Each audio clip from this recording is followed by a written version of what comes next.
In today's fast-paced world, success is often measured by productivity, long hours, and endless ambition. But behind the polished resumes and boardroom meetings lies a struggle, one that many professionals face, yet few talk about: mental health. It's no longer just a personal issue, it's a professional one, from anxiety and depression to burnout and emotional exhaustion. The mental well-being of employees and leaders alike is reshaping how we define a healthy, sustainable workplace. We dive deep into the impact of mental health on professional life, exploring real stories, expert insights, and the changing face of modern work culture.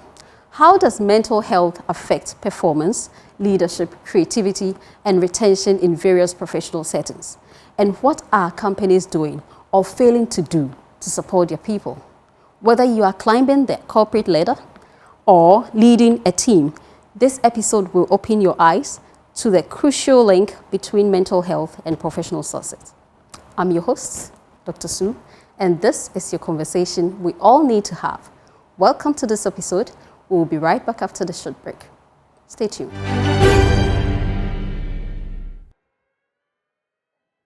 Hello and welcome to Consulting Room 5 with me, your host, Dr. Sue. Today we are discussing a very important topic, which is mental health and how it influences various professions.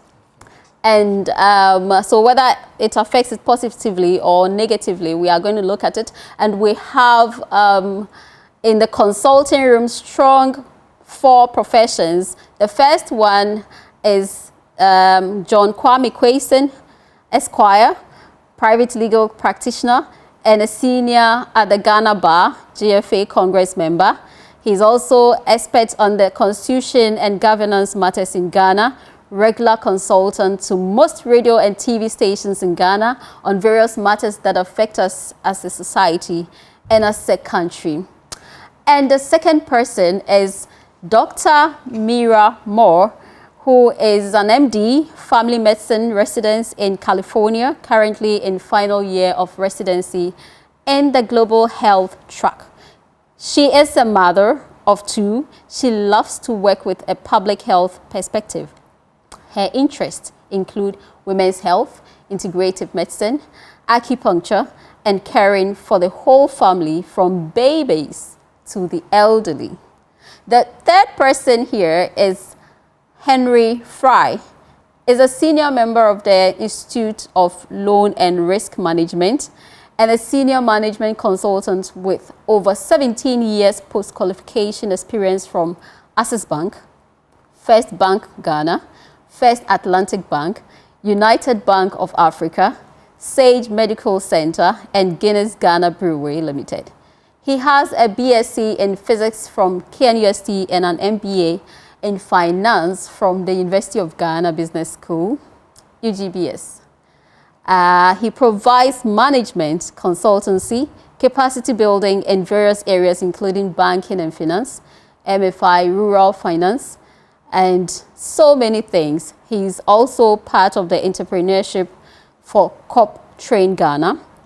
He has a proven track record of delivery in a challenging business environment and the ability to engage and effectively influence a wide range of senior stakeholders. The final and very final person on this show is Dr. Ama Mpoma Bwedu.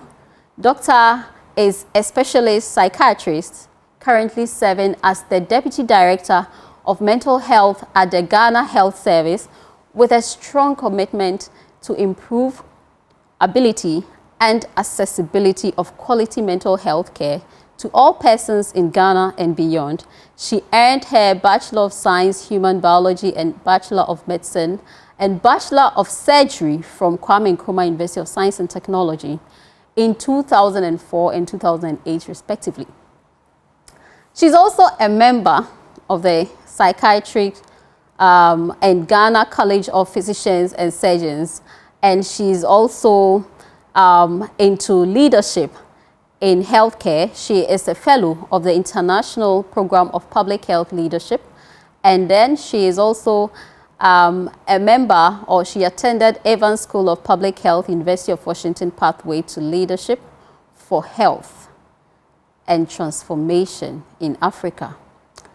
And she is she has a certificate in hospital administration and management, and she's also she also attended GIMPA. She has a certificate there. She's a well-renowned mental health specialist, and she is currently pursuing her fellowship in psychiatry at the Ghana College of Physicians and Surgeons. Dr. Ama, you are welcome, Doctor. And we have Dr. Moore, and then lawyer Kwame Kwesen. And Dr. Sir Henry, you all welcome, ladies and gentlemen. Thank you. Thank you. Yeah. Thank you So, lawyer, I'm glad to have you on my show. Dr. Moore, I'm glad to have you also on my show. Thank you so And Dr. Amabwedu and Dr. Sir Henry are both on Zoom. We will go to them as and when it's needed. But we'll start with Dr. Moore. Okay, thank you Thank so you. much for having me. Yeah. Thank you for having me too. Yeah, you're welcome. You're welcome, sir and madam. So, doctor, you have 2 kids? Yes, I do have a 1-year-old and a 3-year-old. Ah, great. Okay, so how do you manage your work and at the same time managing your home as a mother? Yes, that's a very good question. It is not without its difficulties. However, what I always answer to that question is that I am very blessed to have many people that help me. Okay. I rely heavily on my husband, on my family, and they also go to daycare. Yeah. Okay. So you have very good support system. That's what you're saying. Exactly. Okay. And then Esquire. Yeah, with us, we start the day mostly very early in the morning, Right. and then up to later part of the day. Some of us, as part of our activities, we don't only look at the private aspect, whether you like it or not. You've been given birth to in this land called Ghana. Yes. So, Amagana. yes, automatically, naturally, Yeah. we are citizens of the country. But we have some basic life principles that life should not only be you. It shouldn't only be you and family. But then once you find yourself in every corner of this globe, you should also try as much as possible not to be at the receiving end all the time. Right. You should also be able to provide and give back to society. Right. So be it your aspect, your family aspect, society, and then the entire country at large. And if possible, you go outside the country a bit in doing things that will affect your life, the lives of your family, the lives of the immediate society you find yourself in, and then also your country at large. So from morning to evening, these are the sort of things that we think about. We imagine within the week, what will you be able to do effectively?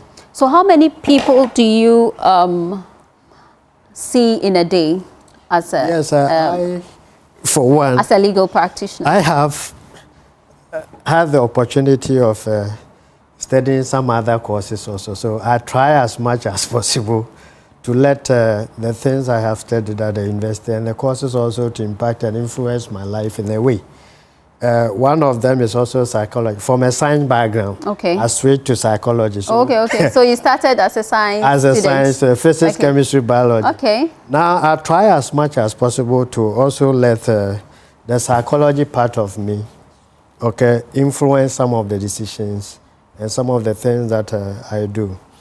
Now, with a psychology background, at least I should be able to manage stresses. Right. So if you know this is your profession or this is what you want to do, then from the onset, Yeah. you put in much effort, you analyze the issues, and then see how you are going to cope and go about your activities. Yeah. For example, because I know the legal profession is stressful, okay, I have designed my own methodology. For instance, I don't go to the law firm all the time, so that I can have time to take care of the other activities. I do sports, football in particular. So as an administrator and then as a qualified coach, I have a license A in football coaching, okay? Just to help me also to help my country in that aspect. As well. Okay. So, and then on daily basis, right. TV stations are calling, radio stations are calling. So what's your main profession is a lawyer? A lawyer. Me, I'm a man of many parts. So I refuse. I refuse to be restricted and boxed into one. Yes, into one. Because I've been in governance also. Some roles over there. And like I started in my introduction remarks, I position myself in such a way that at each point in time, this is what I want to do for myself, for my family, and for my country. How do you manage all these things? Don't you get stressed out? How do you manage it?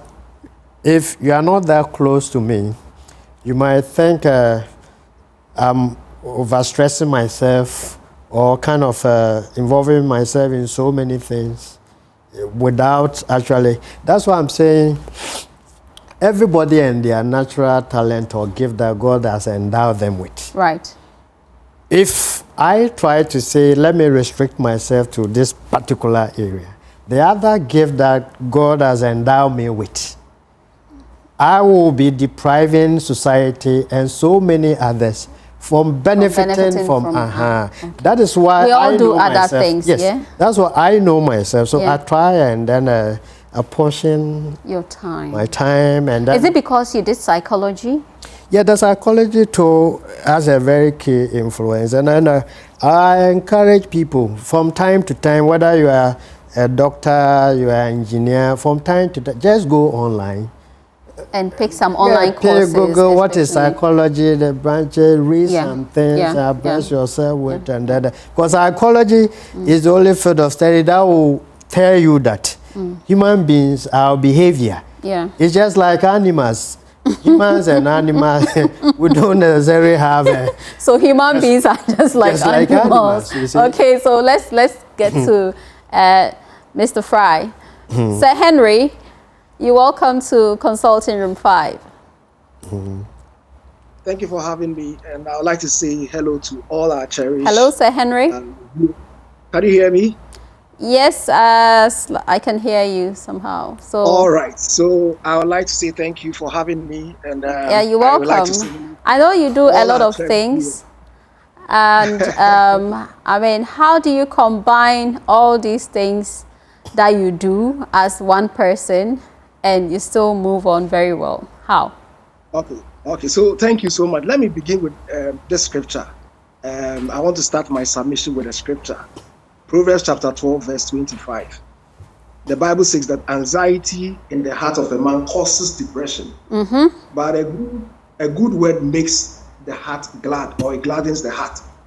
I want to start by saying that once you're a human being born into this world, you are actually born into a world of problems, born into a world of challenges, and naturally you will be faced with anxiety, stress all over. Sometimes not really coming from the job you do, but it's coming from a past experience or your background.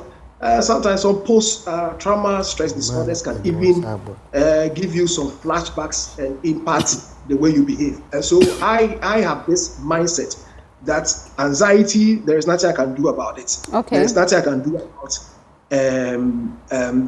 the pressure around. For example, I have worked in a corporate environment for quite a very long time.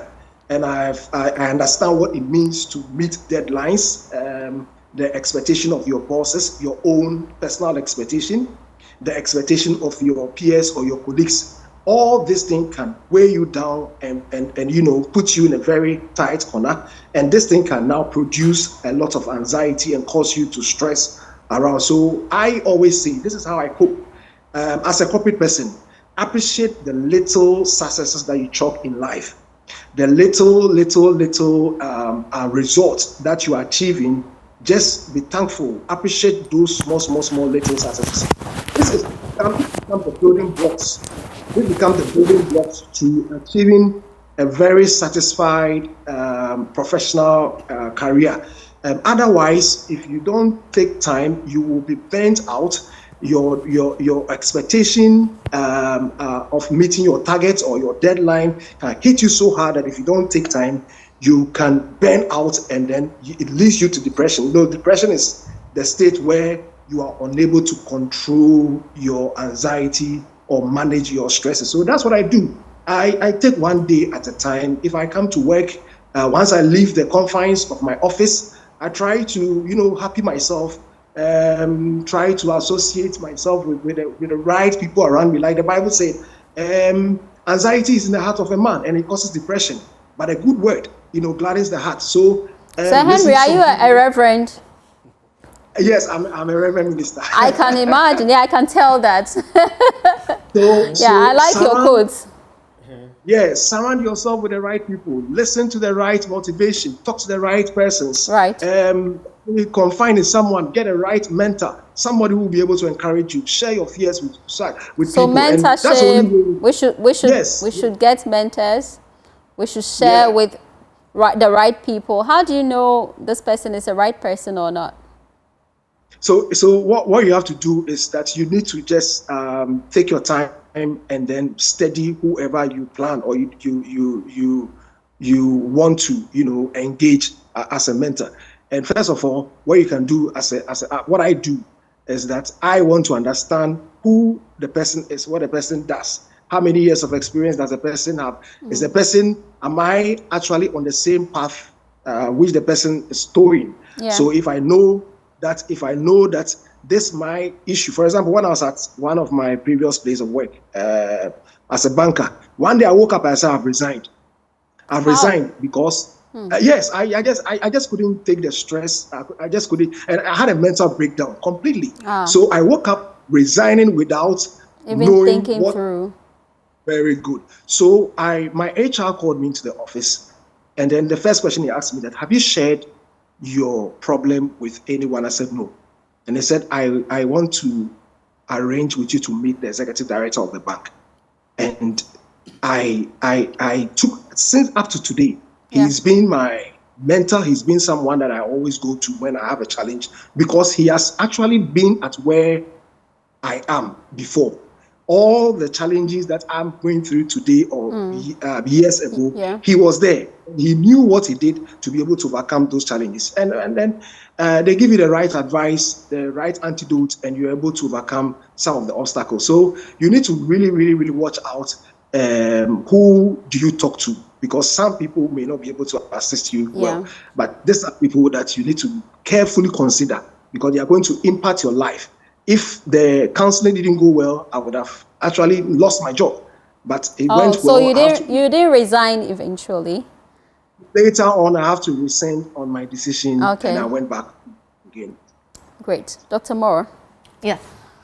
Why do you think mental health is as important as physical health? Oh, yes. This is a very good question as well. Really, the two go hand in hand. One of the things I mentioned that I'm interested in is integrative medicine and acupuncture, which is, comes from Chinese medicine. And those modalities of medicine really hold that there is no division between physical and mental health, that one feeds into the other. And if you have good physical health, then it will help your mental health and vice versa. And that physical health alone cannot really fulfill your life if you have a lacking in mental health. Right. So, but what are some of the things that we can actually do to help with our mental health as professionals? Yes, exactly. I think many of the people here have already spoken about steps they've taken, and doing other activities like Lawyer John mentioned that are outside of your main profession. That really helps. Another thing that I always really like to emphasize is prioritizing sleep. Right. I'm from the United States, and the culture there really devalues the importance of sleep and getting enough sleep. And so culturally, and especially within the medical profession, we don't value and make time for that. I'm talking about getting the normal amount of sleep, 6 to 8 hours a night. 6 to 8 hours. Okay. You know, preferably 8 hours. And if there is a strong link between depression, other mental health issues, and lack of sleep. And so if you have a tendency in your family, or even if you don't, but if you have chronic lack of sleep, then you are more prone to developing these mental health issues, regardless of your profession, of course. And as it was mentioned at the beginning, so much of these professions demand that sort of long hours and constant dedication. And so my recommendation is prioritize your sleep. You have to prioritize your sleep. Lawyer? Yeah. So how many hours do you sleep, lawyer? Yeah, so... In a day, 24 hours? Surprisingly, like I said, for me, in our local parlance, I may describe myself as a Rasta man. Rasta. Yes. So depending on the occasion, depending on the moment, right, and I apportion the timing. I may call myself a nocturnal person in a way. Okay. Because I'm part of those who don't sleep early. Okay. Okay. But do you wake I am up also early? mindful of the fact that you need to sleep. After maybe age 30, age 40, thereabout, if you don't get any sleep at all, it shouldn't be minimum of 6 hours. Even though health-wise, they recommend 8 hours. You have a doctor by you. Yes. And So if I sleep at 2, if I sleep at 2 a.m., I must make sure that at least the minimum of 6 hours is retained at my side. So it means you wake up when? Yeah, so if I do 2, it means I have to stay inside up to 8 a.m. Yeah. And on that day, I must make sure that either I'm going to do filing, the days I want to do, I try as much as possible, because in my profession, there are lives involved. If you are handling a criminal matter, and if you don't handle it well, your client may end up going to jail. Yeah. Thanks be to God, I don't remember when I handled a criminal matter. And then at the end of trial or whatever, my client was sent to I don't remember. Yes, so at least to the glory of God. Okay. So you must try as much as possible to prepare very well. Right. And make sure that what you are dealing with, somebody's life is at stake. If you don't handle it well, it might affect the person. Yeah. And that is why you don't just take cases anyhow. Those that you think you might not get time to handle, let your junior lawyers or your colleagues at the bar handle those cases. Right. But those that you take up, I don't joke with my work at all. I must make sure I'm always in court even before the judge will be there. That is the cases that I handle. Yeah. So in the days I have trial or court, I need to appear before a judge. I live far away somewhere beyond the East Legon. So I must calculate, because 2 hours. Depending on the yes, court, you need a minimum of 2 hours Yeah. to drive all the way to the High Court. court. There are times you might have to go outside Accra. Yeah. And because you don't want to spoil your client case, you have to sacrifice a day before. You go, you book hotel, and you sleep. And make sure that the D-Day for... Is it at the expense of your... Oh, sometimes you may want to have... It's not always that your profession should bring in monetary compensations. Okay. There are some you may want, as a lawyer, may also want to assist client, and then, like I said in my preamble, whatever God has endowed you with, be it gift, talent, or whatever, you should also try and help society. Right. So whether you even know the person or you don't, depending on the challenges of the person, okay, much as you also have some God-fearing in you, or your profession, our profession even dictate that you should do pro bono, okay, at a point. And not that all cases should attract fees. They will ask for pro bono. Yeah, if the doctors are not doing, the doctors should also be doing. They are doing it too. They take the oath and they they have that in there. They also have free of charge. If they need. Then that is so. Then God bless the doctors also for the because we hear cases that if you go to Kolebu, if you don't cash down, no doctor will attend to you. Anyway. Then instead you also go to the private hospitals and the private lawyers. So that is how it is. I calculate, and let me use this opportunity to advise our friends and colleagues who are also managers, CEOs, and the rest that have taken their profession or their work as World Cup of a sort. It's not good for them, health-wise, psychologically, and all that. They will break down one day. We hear the stories of people being stressed up and so on and so forth. Let me make this particular. I'll come to you. Okay, that is fine. Esquire, I'll come to you. So, Dr. Boedu, Dr. Boedu, hello. You're welcome. And why is mental health as important as physical health?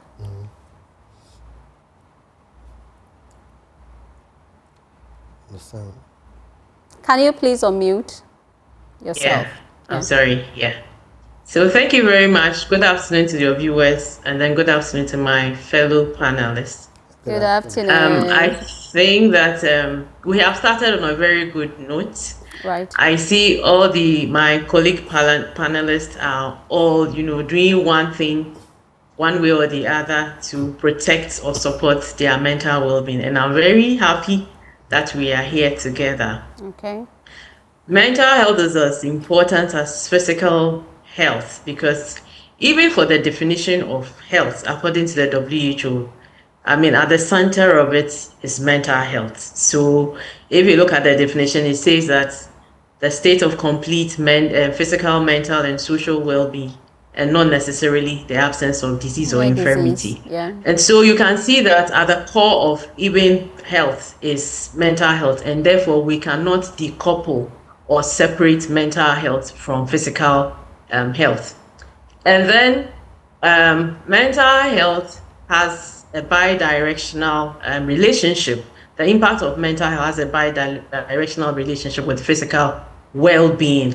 So for instance, people with physical conditions can develop mental illness or have manifestations of mental illness as a result of that physical condition. So for instance, there are people that are living with chronic illnesses like diabetes, HIV, sometimes even common infections can even have mental health manifestations depending on how severe it is. Yeah. And vice versa.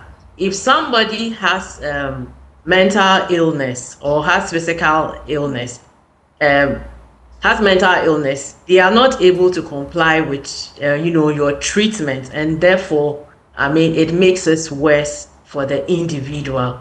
People with these chronic illnesses can develop mental illnesses like there's a lot of anxiety, depression. Sometimes they can even be suicidal. Sometimes ordinary stress. There's been a lot of talk around stress in this short period. Ordinary stress, if not managed, leading to chronic stress, has an impact on your physical well-being. So there's a release of stress hormones, chemicals that are responsible. So your body is always in that state to either fight or flee whatever it perceives as danger or a particular danger. That is the stress. And people would end up with all sorts of diseases, physical and other mental health diseases. So really, there is no way we can separate mental health from physical well-being. And therefore, I am very glad that we are all looking at it this way. Each one of us today, all the panelists have spoken about the fact that they are doing something to protect or take care of their mental well-being as well. So it's very important, Oh, doctor. So, is it good? The gentleman amongst us mentioned that they did a lot of things aside their main jobs. So, doctor, as a mental health specialist, do you think it's important that we do other jobs apart from our main jobs? So I think that it depends on the individual. You know, when lawyer was speaking, he's a man that is wearing many hats. But there's one thing that he said that I took notice of. Yes, he actually said, yes, of all the protective factors we can think about, he said one thing, maybe we're not paying attention. He doesn't take more than he can actually handle. Yeah. So he spoke about the fact that he doesn't take on cases he knows he doesn't have time to handle, but rather will let junior colleagues or other people handle it. And so it depends on the individual. Know yourself, what you can handle comfortably. And then there's the other thing that he also spoke about, and then I think Henry also spoke about that, acquiring knowledge. Because if you lack the knowledge or the skill to do whatever you do, it adds on, a lot of pressure to you as an individual. Yeah. And therefore it would impact your professional life. So there is no fixed answer as to whether you should do more than your profession. Once you have an interest at whatever it is, and it will not be to the detriment of your health in any regard, and it gives you a sense of fulfillment, which is very good, actually, which is positive. I think that, yes, you can do whatever you are interested in, and then just make sure that you are not, overwhelming yourself because of the workload involved, but you're having strategies to manage that. Yeah, thank you. Yeah, thank you for now, Doctor. Sir Henry, what are some of the things that, apart from you being a reverend, what are some of the things that you do to help with your mental health? Okay, so what I do is that I try as much as possible to build a support system. Like you said from the beginning, you need the right people around you. Lately, at our professional environment or our workplaces, we have decided that let's have a counseling session for staff members. So we don't want to overlook the impact that our job brings in terms of the stress, in terms of anxiety, especially in the banking environment. I'm a banker. I've been a banker for over 15 years. You can, and we are. It's a target-driven or a performance-driven environment. Yeah. And it's all about figures. If you don't achieve your numbers, the fear of you losing your job, the uncertainties of tomorrow, the unknown, what will happen to me? And so we have all these, challenges that we know, and it's impact, like Dr. Riley said. You can't decouple mental health from your physical health. I know one of my colleagues who came to work and died on the job. I'm telling you, he was in the office, went for a credit review meeting. On his way back, he said he was feeling dizzy, and then within some few minutes, he was gone. He died as a result of blood pressure. Another place that I also worked to, there was one Friday, one officer came to work, and they will rush him to Kolebu Teaching Hospital, and then he also died because of brain vessel rupture. So now we know that if we don't manage the pressure or the stress, the anxiety that comes with the work we do, we are going to have challenges. So we set up counseling sessions where staff will have the opportunity to go meet psychologists and share. Is it with all banks or just your place? Yeah. For 3 places that I've worked, there were opportunities like that for you to go and meet a doctor, and it's quite very private. And whatever you discuss is not disclosed to anyone. Not even your HR knows the issues you're going to discuss with this psychologist. Everything is kept between the two of you, and so. I don't know about the other places, but it's something that I think if we are not doing within our corporate environment, whether private or the public sector, we need to start putting in measures like this, counseling sessions, sometimes not even counseling session, but even your own line managers. How many of us, I want to ask this question to all of us, how many of us have had opportunity to have a conversation, with your line manager? Your line manager calling you to ask her, today I'm not going to talk about numbers. I'm not going to talk about performance. I want to find out, how are you doing? How is the family? How is your personal life? How are your personal goals? Anything aside your main core job. We don't do that. Everything is all about work related. Why haven't you achieved your numbers? Why haven't you met your targets? And let me tell you, one day I went to hospital. Doc, I went to Total Clinic. When I went there, my BP was checked, and the doctor told me, said, why are you all bankers having high BP? What's the problem? What's going on? And I smiled because I know where the problems are coming from. So it's very important that we have to make even the work environment very, very safe, very friendly environment. For example, yesterday, we had a meeting at the office. Let's just do, thank God, it's Friday. Let's have fun. So you did a small party or something? I'm telling you, it helps reduce the stress. You didn't invite me. In fact, the next one I'm going to invite all of you to come. It's so like Doc, if we don't take time, mental health will lead us to a place where all the things that are chasing for, the money we are chasing for, the wealth, all these things will come to an end. We will have the money and we will not have the health to even enjoy it. So it's very, very important. We need to create that enabling environment. Let the people feel okay. Let's remove fear and anxiety. Let them know that, hey, I'm here to support you. I'm not just here to ask for targets, achievements, meeting targets and all that. Yeah.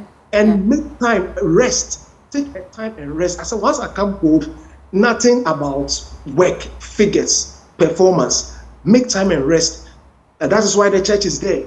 When you go to church, unfortunately today, the church doesn't really, some of the churches, we go there, it's like you go and add more problems to your already existing issues. But the church, trust me, the church is supposed to, I'm being honest.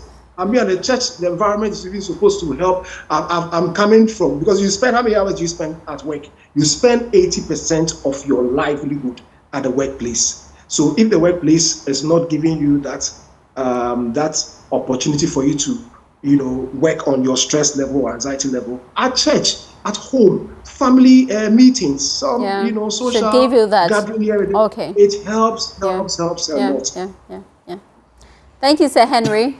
We are discussing mental health and how it influences our professions or our professional lives. And we are with Dr. Mira Moore, lawyer Kwame Kwesing, Sir Henry Fry, and Dr. Mpoma Bwedu.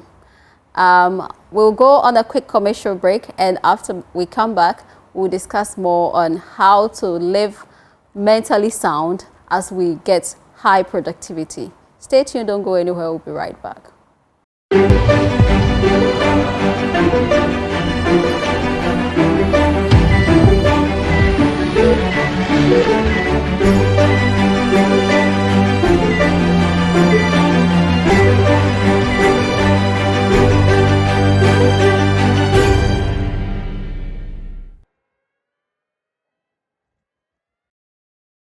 Welcome back. You are in Consulting Room 5 with me, your host, Dr. Sue. Today we are discussing mental health and how it affects our professional lives. And we are with Dr. Moore and lawyer Kwesing, Dr. Bwedu, and Sir Fry. And they've all given us some ideas of how to maintain our mental health.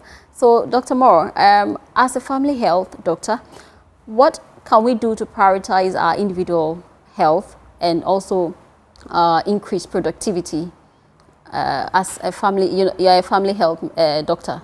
So what can we do to prioritize our productivity or to increase productivity as individuals?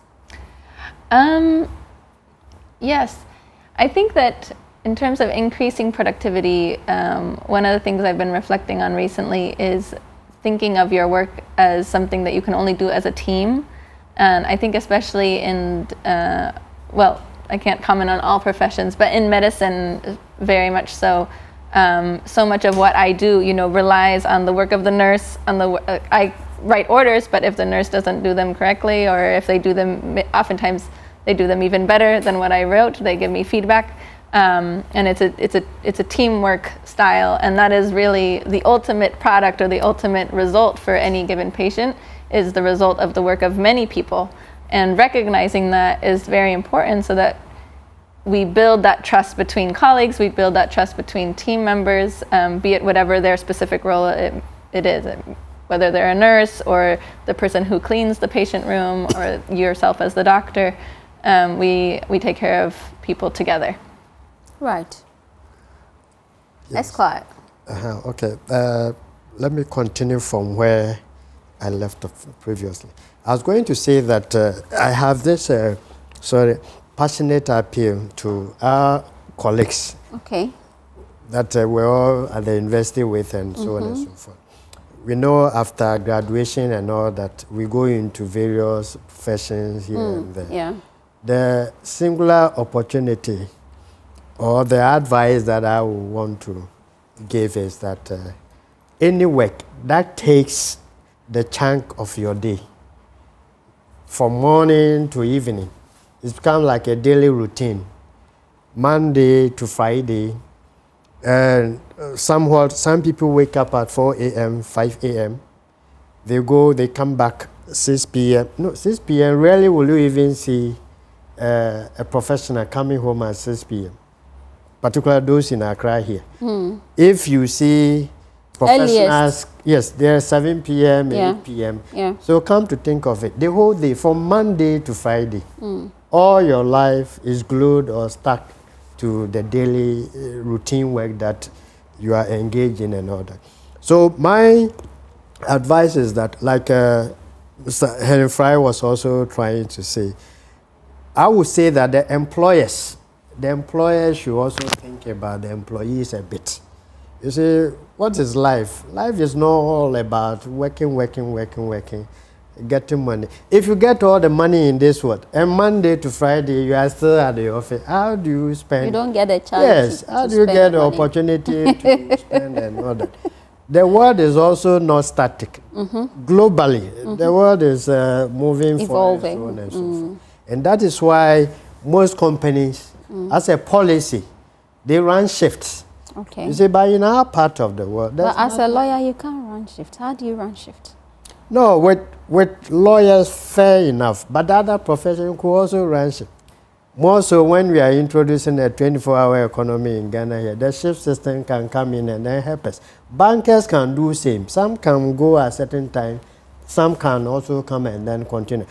All I'm trying to say is that we can't spend all our lives working. But that's why they take leave. dawn. That's why there is leave. Oh, that in Ghana here, if you talk about leave, it's a different ball game altogether. You might be on leave, but they will still even be engaging you more than your working hours.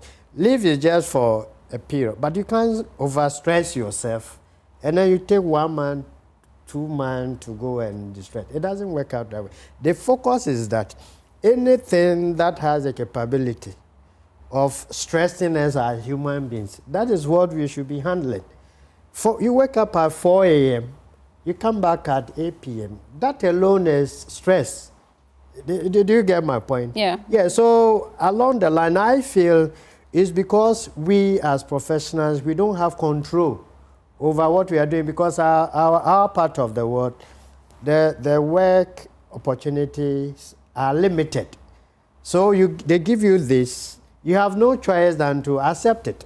Then you go today, just today, whilst in waiting, I saw somebody, not that I gave occasionally, I try to assist people, okay? So I gave somebody a lift. The person is working for some Japanese company as painters. And then for purposes of this, I just decided to say, Senior, Miss Sorry, 4 a.m. Then at the end of the day, they give me 60 Ghana. I'll be there the whole day. Yes, 60 Ghana a day. So I say, hey, so if your TNT is 20 Ghana cedis, and then you must eat as a human being, the whole day, if you are to eat 20 Ghana, then you are left with only 20 Ghana. You say, hey, for me to go, about 25-year-old lady, me to go and eat 20 Ghana a day at work, then all my money will finish. Do you know how much she eat the whole day?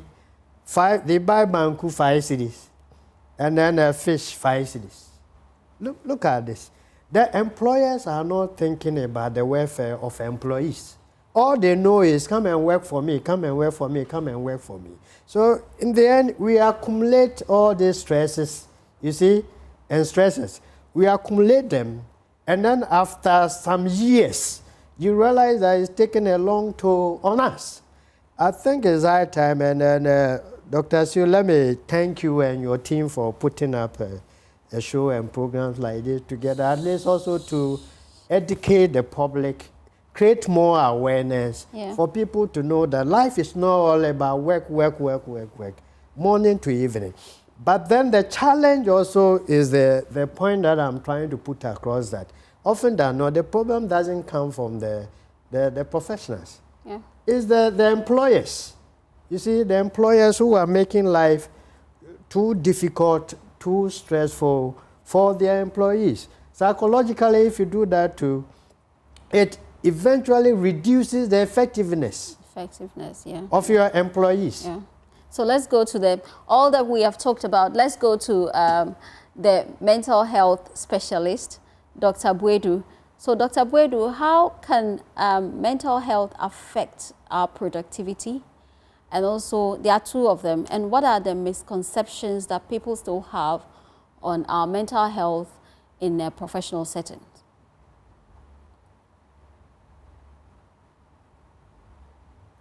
Please unmute. Okay. So thank you very much. I would answer your questions. However, I would crave your indulgence to address a few issues that have come up. Okay. I think Sir Henry mentioned that two of his colleagues, died whilst at work. Right. And these are, the realities of life. I mean, stress would, cause people to develop these chronic illnesses, hypertension, with its attendant heart failure, stroke, diabetes. In fact, chronic illness is chronic stress is so bad that it can affect, your whole being, from the crown of your head, actually your hair, to the soles of your feet. You can have hair loss, you can have skin rashes, you would have cardiovascular problems, respiratory problems. If you have somebody with asthma, chronic stress can actually exacerbate it. I mean, you can develop ulcers, stress ulcers. So people have stomach ulcers, they have duodenal ulcers. People have erectile dysfunction, loss of lowered libido. I mean, infertility. Your immunity breaks down, and so every little disease that is passing by, as we say, would come and say hello to you. So you are never, and it's all as a result of the chronic stress that people are going through. So lawyer is very right at the things that he's talking about. However, I would want to say that we as individuals have a responsibility as well to take care of our mental well-being. So Dr. Moran talked about, sleep, having adequate sleep. That is very important. And so I would want to talk about a few strategies for us as individuals to be able to take care of our mental well-being and, physical well-being, which obviously would impact our professional work and then our outputs. And so at the level of the individual, there's my favorite that I always want to talk about, self-care. Okay. Self-care is, taking a deliberate step at ensuring that you are also being taken care of. Mm-hmm. As leaders, as managers, as supervisors, as parents, as people that are under us, or the people that we are responsible for. And so, yes, we are interested in their well-being. We'll do everything to ensure that they are in a state of well-being. However, for us as individuals, is doing that for us, and therefore every person, every individual has that responsibility to himself or herself. So self-care. Yes, okay. She talked about. So Dr. Buedu, I would. Hello, Dr. Buedu. Please. Yeah. So thank you very much, Dr. Buedu. We should prioritize our self-care, and thank you all, my panelists or my guests. This is the part one of prioritizing our mental health in relation to our profession or our professional lives. Dr. Buedu, we will continue in the second part. So viewers, thank you so much for having us for the first part. We'll continue the second part again next time. And thank you, Dr. Moore. Thank you, Lawyer Kwei Singh and Sir Henry, and then our psychiatrist and our specialist, our mental health specialist. Thank you so much. You have given us some key points that we need to talk about, or we need to prioritize. We should prioritize our sleep. We should have self-care. We should also make sure that employers also attend to their employees. And then also, Sir Henry gave us a key point or a keynote that we should take mentors. We should talk to people that we trust so that we can work on our mental health. Thank you so much. We'll be back soon next time. And stay tuned, don't go anywhere. But prioritize your self-care. Bye.